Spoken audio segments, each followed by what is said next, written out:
தேவனுக்கே மகிமை உண்டாதாக. இயேசு கிறிஸ்து நாமத்தில் உங்கள் யாவருக்கும் அன்பின் வாழ்த்துக்கள். இப்போ இன்னைக்கும் கூட ஒரு மிஷினரியை நம்ம பார்க்க போகிறோம். ஒரு மனிதன் 38 ஆண்டுகள் வெளிநாட்டில் மிஷினரியாக சேவை செய்தார். சிறை, நோய், குடும்ப இழப்புகள் என எண்ணற்ற சோதனைகளை சந்தித்தும் தேவனுடைய அழைப்பை அவர் விட்டுவிடவில்லை. இன்று ஒரு தேசத்தின் கிறிஸ்துவ வரலாற்றில் அவருடைய பெயர் அழியாமல் இருக்கிறது. அவர்தான் அதோனி ராம் ஜட்சன்.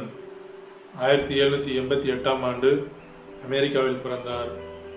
அடோனி ராம் ஜட்சன் சிறு வயதிலே மிகவும் புத்திசாலியாக இருந்தார். கல்லூரியில் காலேஜ் படிக்கும்போது ஒரு சில காலம் தேவனை விட்டு விலகி இருந்தார். ஆனால் அவர் நண்பரின் மரணம் அவரது வாழ்க்கையை மாற்றியது. மீண்டும் தேவனிடம் திரும்பி தன் வாழ்க்கையை தேவனுக்காக, சுவிசேஷ பணிகளுக்காக மிகவும் அர்ப்பணித்தார். 1813ஆம் ஆண்டு தனது மனைவி அன்னுடன் பர்மா, இன்னைக்கு மியான்மர்னு சொல்கிறாங்களே அந்த நாட்டிற்கு மிஷினரியாக சென்றார். அங்கு மொழி தெரியாது, கலாச்சாரம் தெரியாது, சுவிசேஷத்தை யாரும் ஏற்றுக்கொள்ள தயாராக இல்லை. ஆனால் அவர் முயற்சியை கைவிடவில்லை. பல ஆண்டுகள் கடினமாக உழைத்து பர்மிய மொழியை கற்றுக்கொண்டார். வேதாந்தத்தை அந்த மொழியில் மொழிபெயர்க்க தொடங்கினார். ஒரு போரின் போது ஒரு உளவாளி என்று தவறுதலாக குற்றம் சாட்டப்பட்டு சிறையில் அடைக்கப்பட்டார். பல மாதங்கள் சங்கிலியால் கட்டப்பட்டு துன்புறுத்தப்பட்டார். அவரது மனைவி உணவு மற்றும் உதவிக்காக போராடினார். பின்னர் அவரது மனைவியும் அவரது குழந்தையும் மரணமடைந்தனர். இந்த இழப்புகள் அவர் மிகவும் பாதித்தன.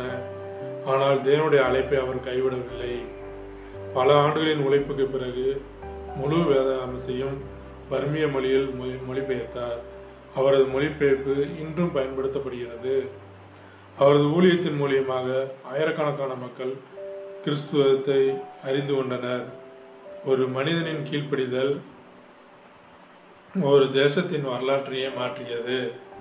1850ஆம் ஆண்டு அடோனி ராம் ஜட்சன் கர்த்தருக்குள் நித்திரை அடைந்தார்.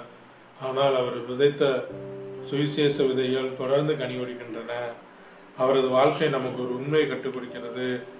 சோதனைகள் பெரிதாக இருந்தாலும் தேவனுடைய அழைப்பு அதைவிட பெரிது. நீங்களும் தேவன் கொடுத்த பணியை இறுதி வரை நிறைவேற்ற உங்களை அர்ப்பணிங்கள். அதற்கு தயாராக இருக்கீங்களா? கர்த்தர் தாமே உங்கள் அனைவரையும் ஆசீர்வதிப்பாராக. ஆமென்.